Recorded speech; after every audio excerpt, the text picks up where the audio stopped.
What's up, everyone? Welcome to the video. Today we're going to take a look at how to replace the battery in this Jeep remote key fob.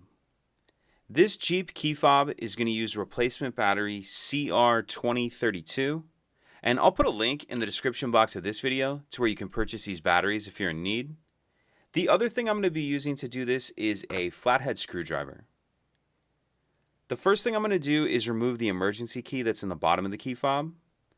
That's done by pressing this release on the back of the key fob. Hold that release down, and then the emergency key will slide out like that. We can just set that to the side.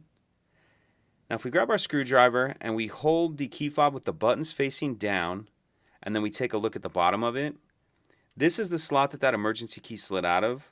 Just below that we see this notch right here. What I'm going to do is put my screwdriver in that notch, push it in as far as it will go, and then I'm going to twist the screwdriver like I'm opening a lock with a key. And as I do that, it splits the two halves of the shell apart like that. Go ahead and pull them the rest of the way apart. And in the back half of the shell, we see our battery right here. Then I'm going to grab my screwdriver again. And in this plastic holder, there's a little cutout you can see right there. That'll allow you to get under the edge of the battery and get it out of that holder. Then I'm going to grab the new battery, and we want to make sure that we're installing that with the plus side down, like that.